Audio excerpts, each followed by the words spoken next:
กระจายเสียงแห่งประเทศไทยจังหวัดเชียงใหม่ AM 1476 กิโลเฮิรตซ์สถานีวิทยุภาคภาษาชาติพันธุ์แห่งเดียวในประเทศไทยที่มีความทันสมัยเชื่อถือได้สร้างอัตลักษณ์กลุ่มชาติพันธุ์สู่สากลนกกระดาษจากทั่วภูมิภาคที่คนไทยทุกคนช่วยกันพับขึ้นมาส่งไปแจกจ่ายให้กับพี่น้องชาวไทยใน3จังหวัดภาคใต้ย้อนกลับไปเมื่อปี 2547 รัฐบาลในสมัยนั้นมีแนวทางยุติความรุนแรงด้วยการเชิญชวนคนไทยทั่วประเทศพับนกกระดาษกว่า 62 ล้านตัวนำไปโปรยจากเครื่องบินสู่พื้นที่3จังหวัดชายแดนใต้เพื่อเป็นสัญลักษณ์ถึงการรวมพลังของคนทั้งประเทศที่ได้ส่งแรงใจให้กับคนในพื้นที่จังหวัดชายแดนภาคใต้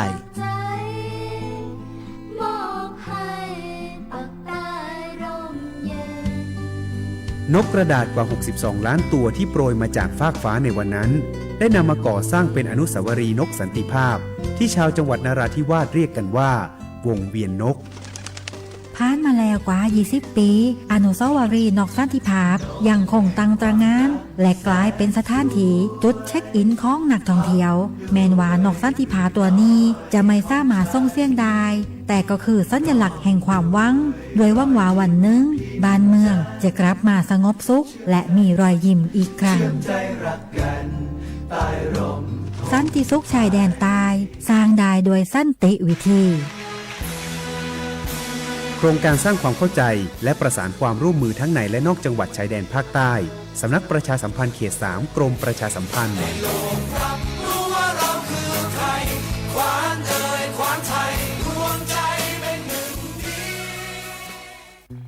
ไผ่มาส่งข้อความอย่างมานี่มันลายไอ้หวันส่งมาจวนกันสมัครงานรายได้ต่อวันเริ่มต้นที่360 บาทฮัลโหลน้องอุ๋ยว่าได้สนใจงานตีไอส่งไปเฮือก็น่าสนอยู่หนารายได้ก็ดีทำที่บ้านก็ได้ตอนนี้ไอก็ส่งไปเฮือในกลุ่มไลน์ที่มูว่างานพดละเดี๋ยวก่อนไอ้หวันบริษัทอย่างที่ไหนนี่ลองอ่านดูแล้วสี่บ่หันมีข้อมูลอย่างสักอย่างเจือได้แต่ก็เจ้าว่าแล้วต้องถามแน่บ่ต้องเป็นห่วงปีอ่านพอละมีตากรมพัฒนาฝีมือแรงงานมั่นใจได้ชัวร์ถ้าสนใจก็โอนกาสมัครไปเฮือเปิดเลยเด้ออันเดี๋ยวน้องขอไปร้องพอดีๆกำก่อนเนอะตึงว่าแล้วโดนเพจปลอมจุ้งให้ละไอ้หวันสังเกตง่ายๆเพจแต่จื่อเพจต้องสะกดถูกและมีเครื่องหมายติ๊กถูกสีฟ้าตั้งหลังจื่อจำนวนผู้ติดตามนักตีสำคัญเปิ้นบ่มีนโยบายฮับงานไปทำตีบ้านนะเกือบไปแล้วเตือนเลยนะคะว่าอย่าลงเชื่ออะไรง่ายๆและขอความร่วมมือไม่ส่งต่อหรือแชร์ข้อมูลต่อในช่องทางสื่อสังคมออนไลน์ต่างๆหากสงสัยติดต่อหน่วยงานนั้นโดยตรงมั่นใจปลอดภัยกว่าค่ะสักนิดคิดก่อนแชร์ปรารถนาดีจากสำนักประชาสัมพันธ์เขต 3 กรมประชาสัมพันธ์ชอบบรรยากาศมาพี่ชนแม่วันนี้ปาร์ตี้กันให้สุดๆกันไปเลยจัดไปไหมเมาไหมครับโอ้พ่อกลับบ้านได้แล้วเดี๋ยวพรุ่งนี้ก็ต้องไปส่งลูกไปโรงเรียนแต่เช้าอีกจะดื่มอะไรนักหนาเนี่ยนะตื่นไว้อยู่แล้วจะอะไรกันนักกันหนาขอสนุกกับเพื่อนนิดนึงไม่ได้หรือยังไงฮะเหนื่อยมาทั้งวันน่ะแค่นี้นะพี่ไปร้านอื่นต่อไปก็ไป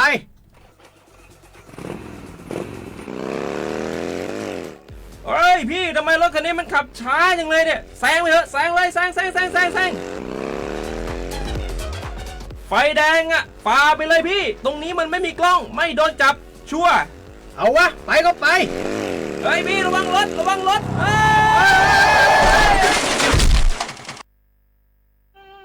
บนท้องถนนการตัดสินใจพลาดเพียงครั้งเดียวอาจหมายถึงความสูญเสียอย่าให้ความสนุกเพียงชั่วครู่กลายเป็นความเศร้าชั่วชีวิตด้วยความปรารถนาดีจากสำนักประชาสัมพันธ์เขต 3 กรมประชาสัมพันธ์เจ็บป่วยต้องหาหมอแต่ไม่รู้ว่ามีสิทธิ์รักษาพยาบาลอะไรใช้ได้ที่ไหนวันนี้ตรวจสอบสิทธิรักษาพยาบาลด้วยตัวเองง่ายๆเพียงแค่เตรียมเลขบัตรประชาชน13 หลักแอดไลน์ Official ของสปสช ค้นหา @NHSO กดเพิ่มเพื่อน จากนั้นมองหาสัญลักษณ์รูปบัตรประชาชน กดเมนูตรวจสอบสิทธิแล้วทำตามขั้นตอน หรือโทรสายด่วนสปสช1330กด2ตรวจสอบสิทธิตลอด24ชั่วโมงหลักประกันสุขภาพแห่งชาติบัตรทอง30 บาทสิทธิหลักประกันสุขภาพของคนไทยมะเร็งปากมดลูกรักษาได้ถ้าตรวจเจอระยะแรกหญิงไทยอายุ 30-59 ปีวันนี้รีบใช้สิทธิบัตรทองตรวจมะเร็งปากมดลูกได้ไม่เสียค่าใช้จ่ายติดต่อสถานพยาบาลในระบบบัตรทองหรือจองคิวตรวจผ่านแอปเป๋าตังเลือกกระเป๋าสุขภาพหรือขอรับชุดเก็บสิ่งส่งตรวจมะเร็งปากมดลูกด้วยตนเองที่ร้านยาและคลินิกการพยาบาลสอบถามเพิ่มเติมสายด่วนสปสช1330ตลอด24ชั่วโมง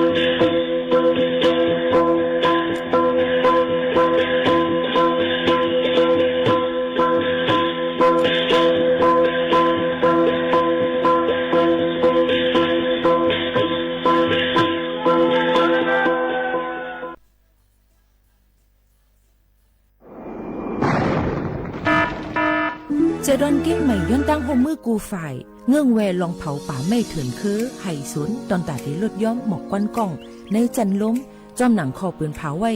หนังฮือเตกุ้มทิ้งลองเผาในหลายๆพื้นตีโดยอ่ำปันเผาสังเสอิดตาที่เฮ็ดเฮาจันล้มอ่ำมิกหมอกก้อนกล้องก้อนโม PM 2.5 เตเอาเนื้อวันที่1เดือน1 2สิงหาปากปลาย68ต่อถึงวันที่15เดือน5 2สิงหาปากปลาย68สั่งว่าหลูไล่เผาในจึงเตไล่ล่งเส้นหมายย้อนขว้างดีแอปพลิเคชันไฟล์ดีเลยอยู่ค่ะสั่งป่นเป็นเดญ่าตามตกคอกแลนไม่ตามเงินอ่ำป่น2หิงหาปากวาดอ่ำนั้นตั้ง2อันเก้งใหม่ปันเฮียงตาได้ใจเทคโนโลยีตาได้เพียวกวยอยู่ยุกยักแลไม่ดอกในไฮในสวนหนังหือลองเผาป่าไม่เตลดย้อมและเฮ็ดเฮาสภาวะฟิงตื้นเป็นจึงสลีตากยินยาวข้าวหึงสั่งทั่วพันลองเผาในปืนตีหามเผาอ่ำนั้นทั่วพันคนเฮ็ดพิษกับสืบตึงลาดกว่าเลยดี0531128808อ่ำนั้น191ไหล่24โจมองค่ะ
เล็บเห็นดูอ่านตับปืนไต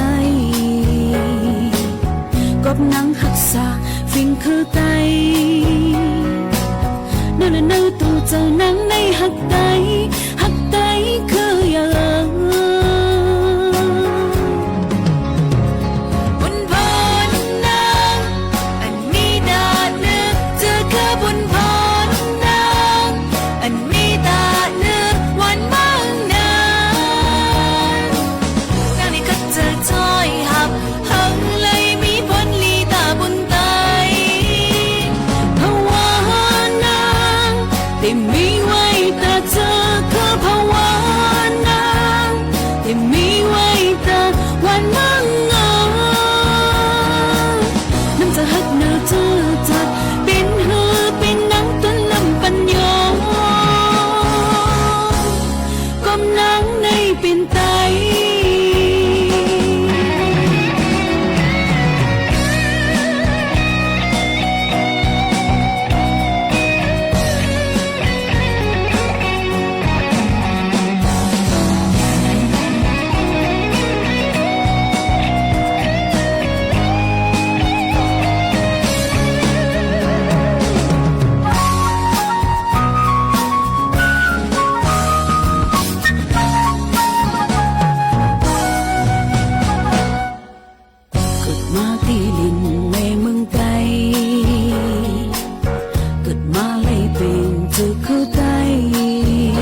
เป็นลูกแม่ตายนั่นละตั้งตัวเจอนางในเป็นไตคืออย่าง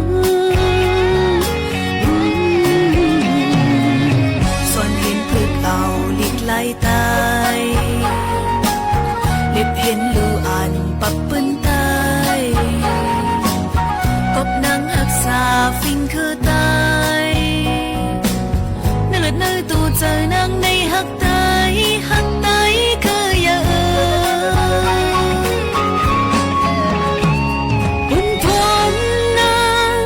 อันมีตาเนื้อเธอคือบุญพรนาง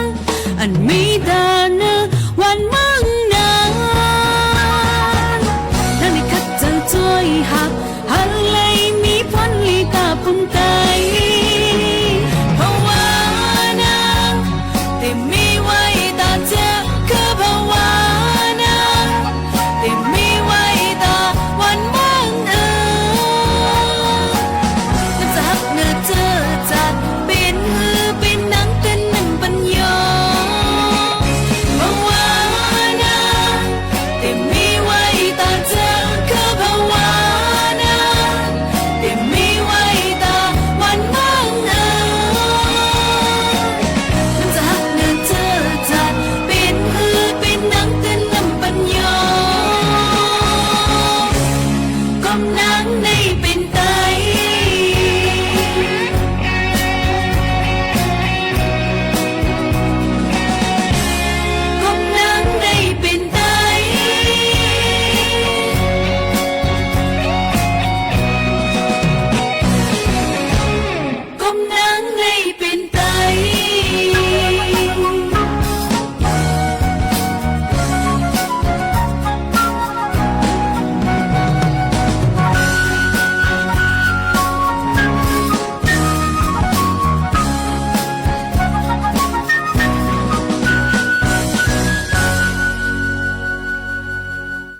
เหมือซุงค่าเหมือซุงพี่น้องพุงยินถ่อมเสียงได้ตีห้องปล่อยเสียงสวทเก้งใหม่ AM 1476 กิโลเฮิรตซ์กูก่อกูกวนตั้งหมดตั้งเสียงค่ะผมจมพับตอนมาถ่อมในตอนการห้องปล่อยเสียงจ้อมกันตี AM 1476 กิโลเฮิรตซ์ปืนปล่อยเสียงกูวันพอถึงมาข้าวยาม10 โมงถึง 11 โมงกลางเหนือเลกลางคำอยู่จอมขาวโมขาวน้นสุภาวันเชื้อสารวินเป็นอุ้ยก่อไอเสปอแม่ปีน้องเขาเพื่อนในก่อถึงมาในวันตังหักวันวาเลนไทน์เดย์วันศุกร์ที่14เดือนธันวาคม2เหงปลาย25ปีใต้2ให้1ปากปลาย19ปีก็จ่า1เหง3ปากปลาย80 6คู่ถึงมาเหลิน3ลวง2คำในวันเมื่อไหร่อยู่เป็นอุ้ยก็อุ้ยเซปอแม่ปีน้องๆเขาให้เลยยินถ่อมจอมกันกับสืบมาเลยตีหมายฝน0532760070 0532760070เมื่อพ้องเปิดปันเพลงความหับถ่อมเลยตั้งเรดิโอออมล้มหับถ่อมเลยตั้งแฟนเพจ Facebook สวทเก้งใหม่ AM 1476 กิโลเฮิรตซ์ตัวไล่ตั้งไลฟ์ TikTok ในนั้นค่ะไล่ตีไล่ตั้งออนไลน์ออนแอร์พร้อมกันกว่ามือเร็วกันนะคะมันก็ถามว่าปีโมข่าวนู้นอำเหตุการณ์ห้องปล่อยเสียงค่ะเหตุข่าวเนี่ยก็เป็นการห้องปล่อยเสียงแต่เร็วเปิ้นก็เพิ่มบันควักบันเกี่ยวกับไปลองว่าให้หันป้าดังออนไลน์ให้หันป้าดังผู้จัดรายการอำเจอว่าเลยยินถ่อมเสียงมิวหลิวกุ้ยในนั้นค่ะก็เปิ้นไหนแลย้อนหมอกลาดโตแต่เคเนปันพี่น้องเขาจะเจออันใกล้ตองทำกันเข้ามานั่นนะคะอ้อตอนแต่ในวันเมื่อในเป็นวันตั้งหักในตั้งเมืองลุมฝ่าเขาเป็นก็ถือว่าวาเลนไทน์เดย์นี่นั่นค่ะก็เป็นนั้นเลิร์นเฟบรุรีนั่นนะคะพอถึงมาวันที่14ในที่เป็นวันตั้งหักวาเลนไทน์เดย์นี่นั่นค่ะเยอะก็เดมีเหมือนหนังว่ามากังก้ากังปืนกลางอันนี้มาจับใส่ที่หูเจอซึ่งไหนนะคะพี่น้องเขาต้องใกล้หันค่ะเดี๋ยวเป็นเจ้งนั้นเนี่ยนะคะก็ตีเลยฮู้ว่าเป็นวันอันตีหักเนี่ยค่ะในนั่นค่ะเนาะเป็นคิวปิดในขณะเป็นปืนกลางคิวปิดเขาในนั้นค่ะก็เปิ้นนั้นแหละย้อนเปิ้นนั้นแหละเปิ้นก็เตะตั้งขึ้นมาเมื่อปานโรมันในค่ะในมื้อวันที่14ของกูปีนั่นก็ได้จัดว่าได้เป็นวันอันเป็นตั้งหักในนั้นค่ะในวันตั้งหักในค่ะพี่น้องเขาเปิ้นก็ลาดกันมานั่นค่ะว่ามีหลายๆเรื่องจ้อมกันตีนึงในตีนึงเมืองนึงในเมืองนึงนั่นก็ได้แปลกเบิ่งกันอีกอ่อนนึงที่เตมันก็ซึ่งหือกอลีในนั้นค่ะเป็นวันอันดำรองเปิ้นก็ได้ส่งหมอกไม้ปันกันหมอกอันหางลีเหมือนหมอกมันหมวยพี่น้องเขาต้องรู้จักหมอกมันหมวยกำเดียวว่าพี่น้องในหมอกมันหมวยนี่จังหือในหมอกเนียงสี หมอกกุหลาบโรสเฮากำไตว่าหมอกมันหมุยเนี่ยค่ะพี่น้องเขาเป็นหมอกมันหมุยนั่นค่ะเนาะพี่น้องเขาค่ะยก็ส่งปันตั้งกินและเต็มพื้นลีกอ่อนส่งแม่งถึงกันตอนตาได้รัดนี้ลองความในเสือเนาะค่ะมีปั่นก้นก้อนนั่นในค่ะซึ่งหนังในค่ะเนาะก็ได้เป็นวันเนาะค่ะมีตื้อตั้งอันลีส่งยืนเมียงกันในนั่นค่ะพี่น้องเขาลองตั้งซึ่งหนังไหนค่ะเนาะก็เพื่อนั้นแหละก้นอันที่เขาค่ะได้ส่งปันนั่นในนั่นค่ะก็ได้วนขอบใจถึงในนั่นค่ะก็เป็นพ่อเป็นแม่อันที่เป็นตั้งฮักอันที่เขาค่ะมีวันหมดอายุมีวันหมดอาสากมันสีปอกก็ได้เป็นฮักพ่อฮักแม่ฮักจังไหนค่ะเนาะยก็ได้มีแทงนะคะมีก็ฮักนะคะเป็นอุ้ยก็อุ้ยเซเจ็มจังไหนค่ะเนาะพี่น้องเขาก็ได้มีหลายรองหลายอันยก็ก้นก่อนที่เฮาฮักยก็อยู่ยามมาเขาได้ฮักเฮานั่นนะคะเนาะเยอะก็ลือสินั่นเปิ้นก็ลือสิว่าส่งหมอกปันกันเย้านะคะเปิ้นก็ได้ปันช็อกโกแลตนะคะก็ได้เป็นเกี่ยวกับไปลองว่าลองมันกึ้มเนี่ยค่ะลองลดแล้วยก็เป็นที่โอ้ยลีกันจังนั้นนะคะเนาะก็ลือสินั่นช็อกโกแลตอันว่าในเนี่ยค่ะยังตึก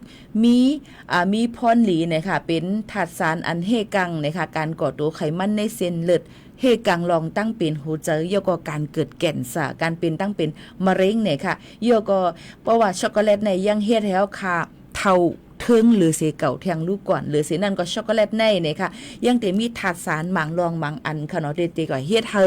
สารหลังตีออกเฮาค่ะในมันเฮ็ดการได้หลีก็เฮ็ดให้เฮาค่ะ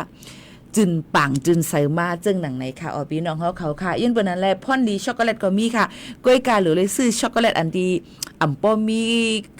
น้ำตาลคือหวานน้ำนั่นขนาดเนาะเดี๋ยวซื้ออันเป็นช็อกโกแลตอันเตมันอันปอมันก็มียก็ติซื้อแบบโลแฟตอันนั้นก็ไขมันซึ่งหนังไหนค่ะพี่น้องเขายันเปิ้นนั้นแหละมื้อในก็ติหันถึงว่าจอมกาดจอมซ่าองตีเปิ้นขายหมวกก็ติกาคันได้ขึ้นมายก็เปิ้นก็ติมีก้นอันส่งหมวกปันก็ฮักก็นั่นเซอร์ไพรส์นะคะเป็นลองตกเจอกะส่งปันก้นก่อนเฮาฮักเจิมเจอหนังไหนค่ะพี่น้องเขาค่ะรู้วันตั้งฮักในบางก็ถามมาพี่โมค่ะนุ่นค่ะรู้เลยหมวกยี่ว่าไรค่ะหรือมาเหตุการณ์ในค่ะเนาะอายุสักไหนบ่มีคนส่งมาปันได้ก็ติจ้มอยู่ ช็อกโกแลตก็ไปไล่รับได้ก่อนค่ะนะพี่น้องเขาค่ะอยู่แค่เดี๋ยวมีคนยีนเอาก็ได้ส่งมาปันค่ะเนาะซึ่งหนังในค่ะเนาะก็ได้ก็ได้เลยว่าเป็นวันตั้งหักย้อนเปิ้นในป้อบาลัดเลยลองตั้งหักเยี่ยวในซ้ำใครมาฝากไว้ปันป้อแม่ปีน้องๆเขาค่ะตั้งใจดวนเก้งใหม่นั่นมอยาผู้หญิงสวนีวิบุญสันติค่ะไผ่ผู้กวน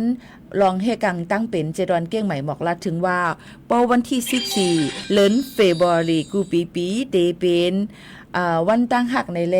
กูก็เตเฮ็ดในลองตั้งหักหลายๆลองหลายๆอันเนื้อก้นก่อนที่เฮาค่ะหักนั่นกำนำโหลเลยฟังไว้ในจุ่มหนุ่มยิ่งหนุ่มใจอันหาท้ายและตึกหุ่นมุ่นเหมือมานั่นเลยค่ะก็เต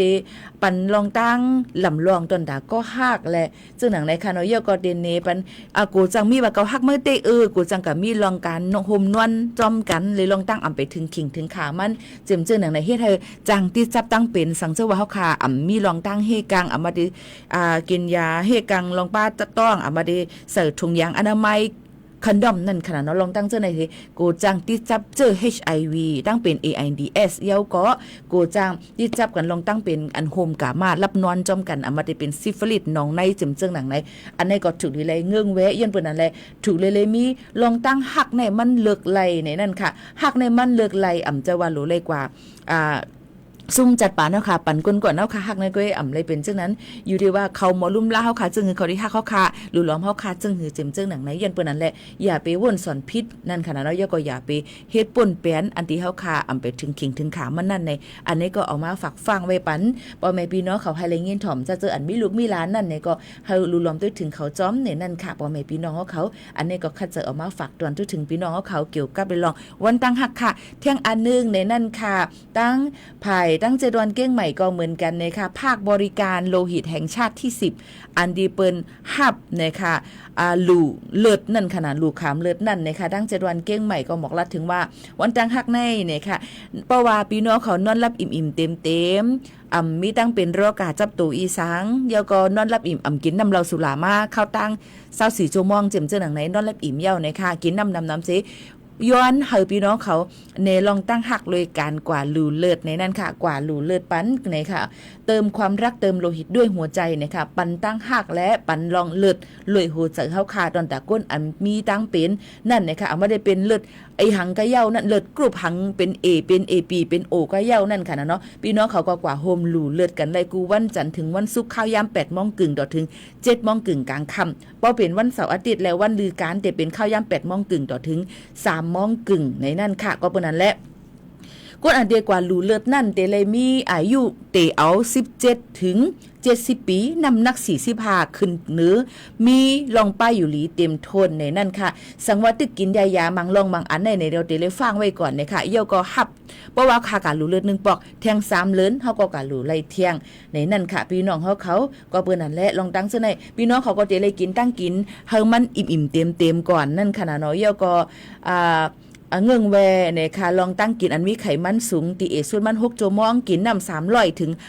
500ซีซีนะคะอำรุดเล่นยา1ชั่วโมงก่อนดีกว่าลูเลิศค่ะเนาะเงื่องแวลองการกินแอลกอฮอล์24ชั่วโมงอ่อนตั้งเลยหลังลูเลิศนั่นในนั่นค่ะย่อก็มีลองรับนอนห่มรับนอนจอมกันมีลองห่มกับมาจอมกันเนี่ยค่ะต้องถามเพิ่มเติมกว่าไรตีเป็นลูเลิศไรตีทั้งเสดอนเก้งใหม่ในนั่นค่ะเนาะปืนตีตั้งคางหิมฮงเฮนยุพราชวิทยาลัยเก้งใหม่หมายโฟนกับสืบ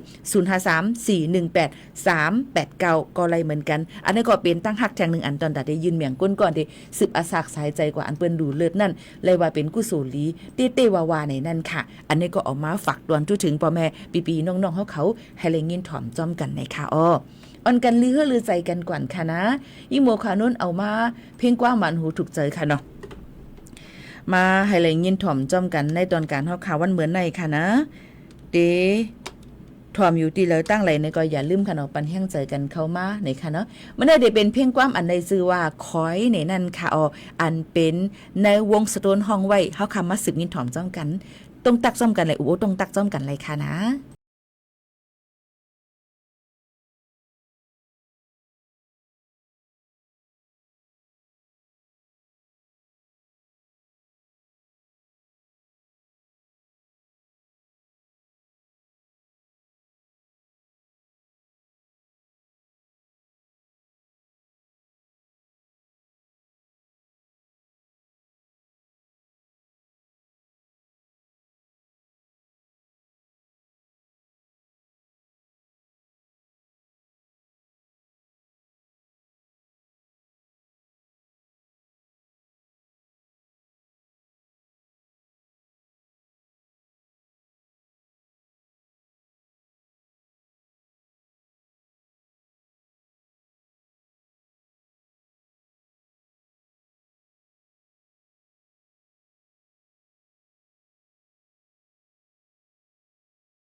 ปันกันยินหมอกปันกันจำเจอหนังแต่ปุ่นห้าได้ห้ามเยาหมอกขึ้นหอมเนี่ยค่ะอันนี้ก็เป็นหนึ่งเพียงความก็บอกว่ามันเกี่ยวกับเรื่องวันตั้งหักและหมู่เขานุ่นก็คัดจะเลือกเอาเพียงความอันเกี่ยวกับไปลองตั้งหักจำเจอในหมอกมันหมอกอีหยังจะในมาฝากตอนถึงพี่น้องเขาให้เลี้ยงยินทอมนั่นขนาดไหนก็มาฝากตอนถึงพ่อแม่ปีๆน้องๆเขาเลี้ยงยินทอมจ้อมกันในตอนการเฮาขาจึงหนังไหนค่ะพี่น้องเขาค่ะมาด้วยข่าวเงาแทงหนึ่งอันค่ะในก่อตั้งเว้งแม่แจ่มจะดวนเก้งใหม่ย้อนผิดหมอกพี่น้องเขาแอลเหล่ปังป้อยพาตีนจกนะคะเยาก็ฟิงฟิงทุ่งพี่น้องเจ้าคือตั้งเมืองแม่แจ่มปอกกำที่30ทุนปี2 5 ปากไป68ตอนดาสืบปืนแพนะคะฟิงแงฟิงทุ่งนะคะภูมิปัญญาท้องถิ่นลองเฮ็ดลองสร้างตั้งปืนเมืองนั่นในนั่นค่ะพี่น้องเขาค่ะในก็จะมีวันที่13ต่อถึงวันที่17เดือนธันวาคม2 5 ปากไป68เดี๋ยวเอาเข้าย้ำ8 โมงกว่าตีว่าการอำเภอแม่แจ่มในขาดภายดังหลังสถานีตำรวจภูธรแม่แจ่มจ้างเคิงแม่แจ่มจะดอนเก้งใหม่นะคะก็ได้จัดขึ้นตอนตาได้หักษาฟิงแงฟิงทุ่งและสืบปืนแพนะคะเยาก็เพิ่มเตอปันแห้งตอนตาการมาแอลเลตั้งมึงแม่แจ่มจ้อมในนั่นค่ะแล้วก็ติมีลองแข่งเซอร์โคพี่น้องปืนเมืองเขาในนั่นค่ะเยาก็เป็นแฟชั่นโชว์ผ้าไทยใส่สนุกในนั่นค่ะเยาก็ติมีแข่งที่ดาผ้าตีนจกประกวดลองแข่งลองนางหังหลีเจ้าคือจำเจ้าในค่ะเนาะมาก็ติมีค่ะพี่น้องเขาก็มีแข่งกันชกมวยตีมวยจอมยาก็แข่งลองห้องเพียงความลูกทุ่งเนี่ยค่ะมีกัดมั่วโคหอมยาก็เนบันลอง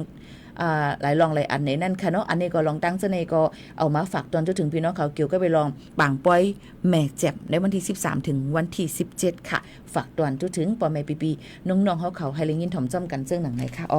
เย่าก็ข่าวเงาลองการหยอกแหลนเนื้อออนไลน์จึงหนังไหนค่ะเนาะพี่น้องเขาค่ะลองตั้งเจ้าในก็ย้ำพ้องแต่เหลวนั่นภายดังเมืองจึงไทยเขานั่นก็ส่งตัวเหยื่อ call center เมืองโฮมตุ้มดีเมียนมานั่น2 ปาก60ก็ส่งปอกเมื่อขึ้นดังวันเผอเมืองมันเย่าในนั่นค่ะอันนี้ก็ตีเลยว่ายังตึกเป็นเตะเอาเก้ในนั่นค่ะเนาะเย่าก็พูดเลยภาษาว่าอย่าไปให้ญาติถูกหยอกแลนก่อเหตุการณ์จึงไหนล้าๆในเอามาฝากตวนจูถึงปอแม่ปีๆน้องๆเขาเกี่ยวกับเลยลองการหยอกแลนเนอออนไลน์จะแผ่นเจ็มจึงหนังในค่ะเนาะในก็ตีเลยว่าไว้เสภายจอมพ่องหลวงตั้งเมืองจึงไทยนางสาวเพชรทองทานชินวัตรเขานั่นเนี่ยค่ะไลมีลองเกอร์กลุ่มกันอีกป้ารังกูฝ่ายห่มมือกันตอนตาได้กวาดล่างเพียวมวยเป็ดลองยาเมากำลองการกล้าขายยาเมากำลองก้นสู่ก้นซ้ำก้นขายเจ็มจึงในค่ะเนาะเกี่ยวกับการเฮ็ดพิษปักเปิงหมายมีลองการหยอกเลียนเนื้อออนไลน์แกล้งมิจฉาชีพ call center อีกป้ารังการกล้าขายก้นเจ็มจึงในเปิ้นก็คัดเจอกวาดล่างเพียวมวยเป็ดหนังฮือบ่เดมดกว่าดังเมืองจึงไทยยก็จอมแหลนลินนั่นในนั่นค่ะอันนี้ก็เดเลยว่ากูมือกูว่าในว่าสู่เขาเฮาฮาก็เดเลยฮบทบยากันอยู่ห่างเกี่ยวกับเรื่องการหยอกแหลนอะไรกับสืบฟ้นมาว่าสู่เฮ็ดพิษจังนั้นสู่เลยกำลีจึงในเจิมหนังในค่ะก็อย่าไปลาลียุ่มอย่าไปลาลีตกเจอในค่ะเนาะลองตั้งเจอในก็มาฝากฟังไว้ปันค่ะอีกป้าร่างกวาดล่างเพียวมวยเป็ดลองการเปิดหมายเยเงินปรับหมายเยเงินอันที่เฮาค่ะเป็นจื้อเฮาก้อยกับปันต่างก็เจอเลยลองการถอนเงินว่าฝากเงินว่าเข้าออกเลยลองตั้งหู้ดีกว่าดีมากมานั่นย่ำพ่องแต่เหลวเปิ้นก็กวาดล่างกว่าเลยล้านปลายหมายเยเงินเย่าในนั่นค่ะเนาะก็เปิ้นนั่นแหละอย่าไปเจอลีป้นตีแหนแผวอย่าไปลาลีกว่าเปิดปันหมายเยเงินเปิ้นต่างก็เสียใจกว่าก็ไม่เพราะว่าหมายเยเงินและหมายฟ้นแม่นกันจื้อจะในแม่นกันในจึงเปิ้นก็เตปิกเป็ดหมายเยเงินนั่นสิได้ติดตามหาดีกว่าที่มามันไฮไลท์ในนั่นค่ะอันนี้ก็เอามาฝากไว้ปันพี่น้องเขาแทงข่าวเงาแทงหนึ่งอันค่ะเนาะย่ำพองตะเหลวเปิ้นก็ควักปันข้าวย่ำตอนตาดีกว่าต่อวัดต่อไว้พี่น้องแห่งการยันเมืองเขาเปิ้นว่าเตมดอายุมือวันที่13เดือนธันวาคมเมื่อว่ามานั่นเนี่ยค่ะย่ำพองแต่หลิวก็ภายตั้งแห่งการเขาก็หันถึงว่ายังตึกมีพี่น้องแห่งการเที่ยงตั้งนำตั้งหลายตอนตาดีตกหล่นเนี่ยก็ต่อว่าต่อไว้ไปเย้าตูจึงหนังไหนค่ะเนาะเปิ้นก็จ่องไว้ควักปันข้าวยามเนี่ยค่ะตอนตาพี่น้องแห่งการยานเมืองนั่นค่ะเนาะกว่าต่อว่าต่อไว้กันนั่นไล่เทียงเป็นแทงฮุกเหลือนในนั่นค่ะตอนแต่พี่น้องเมืองโฮมตุ้มเมียนมาในนั่นค่ะนะพี่น้องเขาค่ะอันนี้ก็เตเลยว่าเป็นตื้อตั้งอันลีตอนแต่พ่อแม่พี่น้องเขาจะเจออันตั้นคือท่าอยู่ลีกินหวาน5เจมจึงหนังในมันก็ได้มีต้องใจค่ะย้อนเปิ้นนั่นแหละภายตั้งกระทรวงรายงานเขานั่นเนี่ยก็หันถึงตอนแต่ที่ ควักปันข้าวย่ำต่อไว้ขวางเหตุการณ์ตอนแต่พี่น้องเมืองโฮมตุ่มเมียนมาและเมืองกัมพูเดียอำนันกัมพูชานั่นแทง6เดือนเนี่ยค่ะถึงวันที่13เดือนธันวาคมเดือนออกัสสิงหาคม2568ปากไป68พี่น้องแห่งการอันเป็นดังเมืองลาวและเมืองเวียดนามนั่นควักปันข้าวย่ำต่อว่าต่อไว้แทง3เดือนถึงเดือนที่5เดือนพฤษภาคมในนั่นค่ะ25ปากไป68ย้อนเปิ้นนั่นแลพ่อแม่พี่น้องเขาก็ติเลยให้นายจังอันที่ก็ลงจือเนมดิดไว้นั่นในนั่นค่ะให้กว่าต่อยืนย้อนเฮ็ดไว้ในนั่นค่ะเนาะแบบปต33ในนั่นค่ะหลักฐานเอกสารย่อก็กระจายไว้ขว้างย้อนเหตุการณ์กว่าลงกาวีซ่าตอนแต่ได้อยู่เหตุการณ์ดังเมืองจึงไทยไลดอกว่าถึงวันที่13เดือนธันวาคมเฟบรุรี25ปากไป70ย่อก็ต่อไว้ขว้างเหตุการณ์เลยแทง1ปอกเป็นข้าวตั้ง2ปีในนั่นค่ะพี่น้องเขาก็เปิ้นอันไรลองตั้งอันใน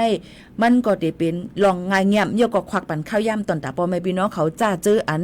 ต่อว่าต่อไว้อันไปย่อโตนั่นในค่ะก็เปิ้นนั้นใครฮู้เพิ่มเติมต้องถามกว่าเลยดีไผจะหาการงานเจตอนอันพี่น้องเขาอยู่นั่นในนั่นค่ะเนาะอำนั้นก็ต้องทำก่อนไรตีหมายโฟนฮิปเน็ต1506 เน็ก2บ่เป็นดังเสดอนเก้งใหม่กับสืบหมายโฟนกว่าไรตีหมายโฟน0531129111ถึง4ข้าวยาม 8:00 นถึง 4:00 นวันจันทร์ถึงวันศุกร์ข้าวยามเหตุการณ์จำหนังลงปองจึงค่ะในอำนั้นก็ต้องถามมาที่ตั้งห้องปล่อยเสียงเฮาค่ะก็ไรอันฮู้เตตอบปันพี่น้องเขาด้วยการต้องถามมามันแก็บไปอ่อนนึงค่ะเนาะพอถามมาวัดค่าในติเฮ็ดจังหือค่ะวัดค่าในจ่องเลยจังนั้นค่ะใน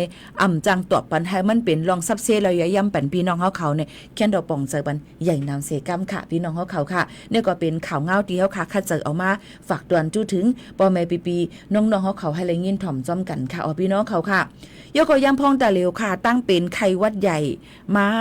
ตั้งเป็นโควิด19ก็ยังตึกแพร่ลามอยู่พี่น้องเขาถูกเลยลุล้อมต้วยถึงลองป้ายอยู่ลีกันจ้อมในนั่นค่ะเนาะพี่น้องเขาขายเยอะก็ตั้งเป็นไข้หวัดใหญ่นั่นพี่น้องเขาสังเสว่ามีวัดท้องนั้นก็มีวัดท้องค่ะเนาะพี่น้องเขาต้องถามก่อนเลยที่ห้องยาดีเป็นหับซ้ำยาวัคซีนเฮกังปัดไล่เลยลองตั้งเสียงกาขันมันจำจึงหนังในค่ะนะพี่น้องเขาค่ะอันนี้ก็ง่ายเงียบนะคะว่าได้เป็นตั้งเป็นอีสังตะเลียวเปิ้นก็ปันตื้อตั้งตอนแต่วัดท้องในนำเลยสิประกันสังคมค่ะนะพี่น้องเขาวัดท้องนั้นก็วัด30 บาทนั่นนะคะเนาะ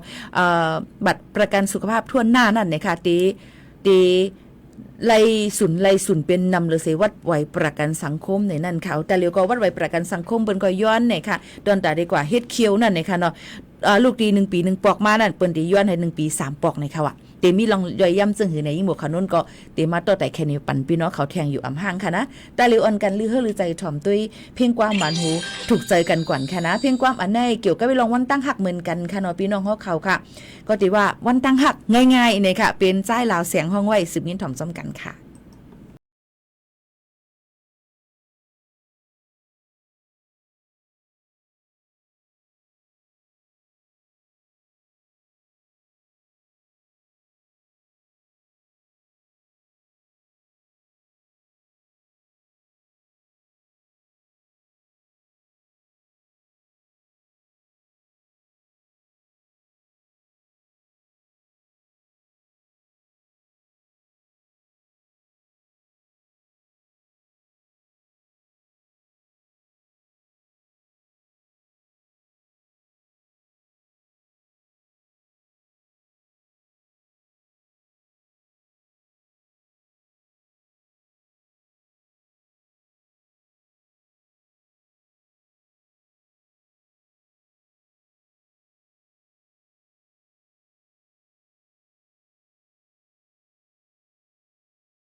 อันเข้ามาในตอนการเนาะค่ะเมื่อในปีหมู่เขานุ่นก็เลยลาดกว่าหลายรองหลายอันค่ะเนาะลองข่าวง่าวเนี่ยนั่นค่ะเอามาได้เป็นเกี่ยวกับเลยลองว่าวันตั้งหักลองปืนเป็นมา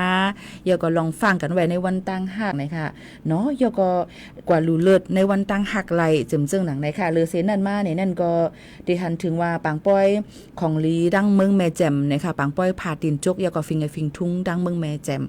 ในก็ได้มีมาวันที่13ถึงวันที่17นี่นั่นค่ะหรือนั่นก็ได้มีลองก้นไทยเขาก็ส่งมอบอาปันก้นอัญญาถูกหยอกเหรียญลอง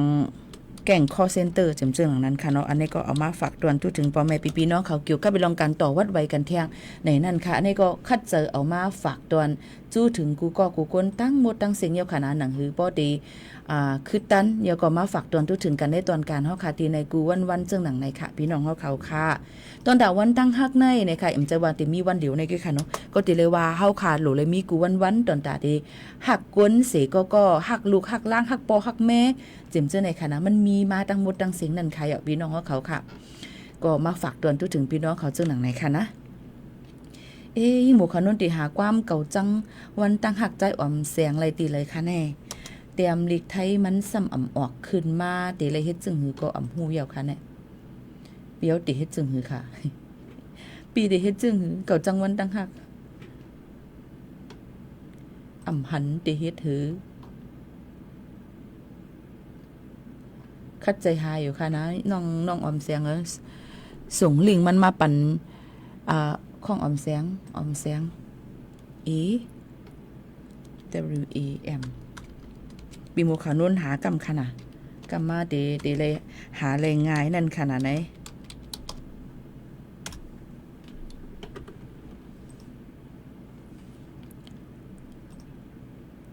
หางเฮียนไว้ปันเนาะค่ะเนาะพี่น้องเขาก็ดอนดับเพลงความค่ะเนาะกำไรมาตัวแทงในนั่นค่ะข่าวเงาฟิงฟ้าระสีกันอิดอ่อนนึงค่ะนะยังพองตะเหลวในวันที่14นั่นต่อถึงเมื่อผูก24โจมองในนั่นค่ะมางปื้นตีอยู่ที่สตาร์โพยสันลอยสูงนั่นเตกัดนำเตอร์มาหรือเสเก่าในกลางในเจ้าเยาก็กลางวันนั้นก็เตไม่มาเย้าในนั่นค่ะกลางในเจ้าเตมีหมอก14ถึง21องศาดีกรีค่ะไว้วันเตมีดี34ถึง37องศาดีกรีก็บนนั้นในต่อพอถึงวันที่17นั่นกลางในเจ้าเตมีหมอกกลุ่มนำนายสุ่มลงมากลางในเจ้าเนี่ยค่ะมีหมอกหนาหมอกกลุ่มสุ่มมังปื้นตีในนั้นค่ะยก็เตไม่ในกลางวันเนี่ยนั่นค่ะก็เปิ้นนั้นและรูรวมด้วยถึงป้ายอยู่ดีกันจ้อม1วันในเป็นหลายข้าวตอนตาดีขามป่นกว่าอะไรนั่นก็เปิ้นนั้นแหละเอ็นเฮียงเฮาค่ะและแห้งกำขำไปอยู่แล้วค่ะนั่นติเลยแก่นแข็งยก็เฮกังเลยลังตั้งเป็นกู300,000เปิงในมาฝากเตือนถึงพ่อแม่ปีน้องๆเขาให้เลยยินถ่อมจ้อมกันซึ่งหนังในค่ะถ่อมข่าวก็นำถ่อมเพ่งความก็เลยถ่อมนะคะมีดีในตีเหลวคณะตีห้องปล่อยเสียงเก้งใหม่ AM 1476 kHz ค่ะถ่อมได้เพ่งความเก่าจังวันตั้งหักจ่ายอ่อมเสียงห้องไว้ใน10นี้ถ่อมจ้อมกันค่ะมังก็ว่าขอยมังก็ว่าวันตั้งหักมังก็ว่าเก่าจังวันตั้งหักในนั้นค่ะสืบถ่อมจ้อมกันค่ะไล่ใจโหไล่ย้อนกันเข้ามาไล่เที่ยงค่ะ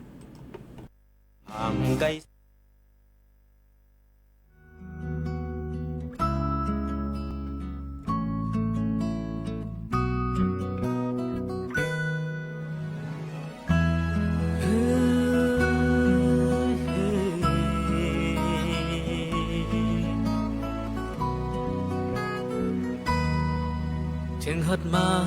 วันตั้งหักเยาเก่ามีก็หักมันเป็นดีกว่าหาดีไลก็หักห่มข้างจำหันเป็นสองก็หักกันและมุนเสือเขามีก็กูตอนตาเก่าเลยเหมือนโดยสีเลยดังคอยขิงข้าวเลื่อน11เป็นเฮ็ดปล่อยออกว่าจริงปีเมื่อใดก็เป็นเมื่อจอมโฮมกันเป็นปล่อยสั่งก็เก่าสามีก็เลี้ยวเก่าจันทั้งวันปล่อยเดียวเก่าจันทั้งวันต่างหาก็ไม่เคยมีวันต่างหาก็เก่าอันนี้ก็หักเหมือนเปิด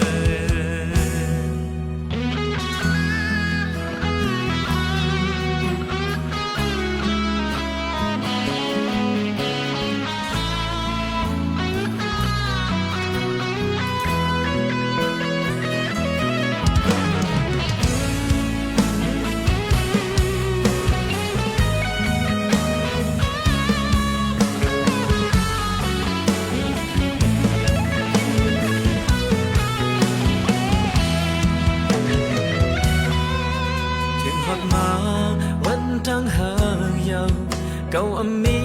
ก็หักมันเป็นดีกว่าหาที่ไรก็หักหุ่มข้างจำหันเป็นสองก็หักกันแล้วมุนเสือเขามีก็กูตอนดาเก่าเลยเหมือนโดยเสียเลยดังคอยกินข้าวเลือน11เป็นเฮ็ดบ่อยออกว่าเชิงปีใหม่ได้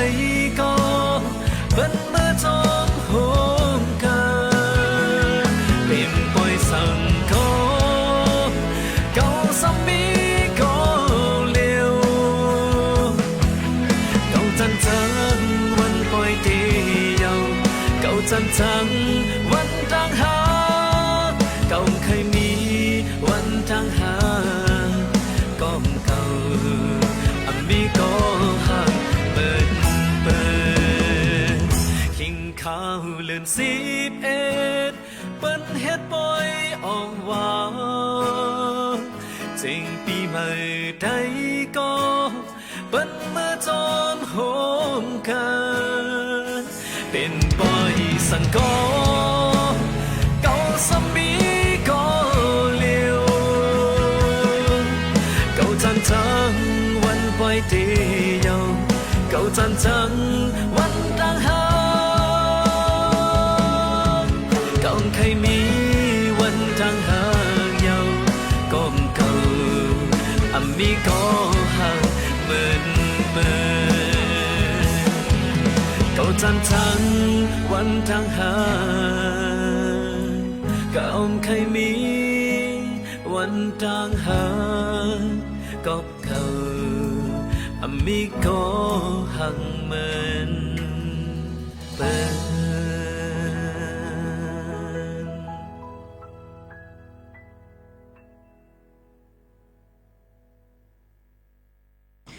เกาจังวันตั้งหักค่ะพี่น้องเขาหนึ่งเพลงความค่ะเนาะก็บนนั้นแหละบางอีหังเสมว่าลงตั้งหักในเป็นรองลีค่ะเนาะก้อยกาโลเลหมอหักกันหักซ้ำมีแทงหลายรองนะมันก็หักตอนตาเคียนมันก็หักตอนตาได้เปียงเอาหมดเซงมันก็หักตอนตาได้อำปันกว่าตั้งไรขังไว้แขนว่ามันมีน้ำหนักก้อยกาซึ่งหือกอลีให้เป็นหักอันหักเขาเลยเขาให้สุดแม่นก็เร็วกันค่ะนะพี่น้องเขาค่ะซึ่งหือกอลีค่ะในวันเมื่อในพี่น้องเขาอย่าว่นว่าโลเลหักกันวันเหลียวกุ้ยนี่นั่นครับที่มันเป็นลองฟิงทุ่งเปิ้นต่างตังมึงตุกตังมึงนอกมึงเปิ้นนั่นขนาดเนาะก้อยกากำนำพี่น้องใต้เฮาขานั่นนี่ก็เดเลยไว้กะคันกูวันอ่ะเดเลยว่าซึ่งไหนคะเนาะหรือสิว่าวันหังเฮาอย่าเฮาก็ยังตึกหันถึงจอมวันเหมือนเปิ้นอยู่ก้อยกาซึ่งหือกอลีอย่าไปซุ่มจัดปานนี่ค่ะตอนตาลุอันหนูยิ่งหาท้ายเขาเลยลองตั้งว่าวันตั้งหักอันเมื่อกี้เฮาคาเลยลัดกว่านั่นนี่ค่ะเนาะอย่าก็โลเลยมีลองเฮกังเลยลัดซื่อๆค่ะนะโลเลยมีลองเฮกังมาก้นยิ่งมาก้นใจสั่งซื้อว่าอำไปพร้อมในนั่นก็โลเลยมีลองดังเฮกังในนั่นค่ะก็มาฝากตวนถึงปอแม่ปีๆน้องๆเขาเจ้งหนังในค่ะข้าวยาหมดเซ็งค่ะผัดยันพี่น้องเขาเมื่อกว่าก่อนเจ้ากาได้ผัดยันกันในยิ่งหมู่เขาโน่นเตย้อนปืนเผาไว้ว่าตอนตาวัดไว้30 บาทนั่นเนี่ยค่ะเตยดยาลุ่มลาเคียวฟรีไร1 ปี3 ปอกดีคลินิกทันตกรรมคลินิกเคียวนั่นค่ะเนาะดีห้องการผายยดยาเคียวนั่นเนี่ยค่ะวัดประกันสังคมเลย1 ปี1 ปอกใกล้พี่น้อง1 ปอกคำ1 ปีทำเกาไล่หวาดค่ะเนาะกะขุดเคียวขับหินปูนก็ซ้ำว่าเดียวอะค่ะเนาะเกาไล่หวัดนั่นเน็ตค้ำจะได้ค่าย้อนน้อมเหมียนน้ำค่ะน่ะต้องค้ำค่ะปีโมคานุ่นค้ำไว้อยู่แต่เร็วในก็วันนั้นแหละพี่น้องเขาเนี่ยก็อย่าลืมค่ะเนาะตอนแต่วัดไว้อันเป็นก้นเจอส่วนในส่วนเปลี่ยนวัดทอง30 บาทนั่นเนี่ยค่ะพี่น้องเขารักษาไรกูติเนี่ยค่ะยก็ยดยาเคียวไรเนี่ยค่ะเอามาได้กดเจ็ดเคียวขุดหินปูนรักษาโรคเหงือกอุดอึดเป็ดเคียวเนี่ยก็ทอนเคียวเคลือบฟูอะไรเจิมเจ้าในค่ะเนาะก็เดี๋ยวใจไร1 ปี3 ปอกอำดูใจเพิ่มเติมแทงในนั้นก็สั่งเจ้าว่าเพิ่มเติมป่น3 ปอกนั่นเนี่ยก็เดี๋ยวใจไรเอาในค่ะนะอันนี้ก็ตรงนั้นรู้เลยกว่าด้วยศูนย์ในศูนย์เป็นเฮาขาดไรเทียงดีภายสปสชเจิมเจ้าหนังในค่ะเอาพี่น้องเขาอันนี้ก็ออกมาฝากตวนจู้ถึงพี่น้องเขาให้ได้ยินถ่อมจ้อมกันค่ะผัดยันพี่น้องเขาเมื่อกว่าก่อนเนี่ยค่ะนะพี่น้องเขาค่ะหมอกตกลื่นในค่ะนะม่อนๆค่ะเหมือนสูงค่ะ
ความรักกำลังใจกับ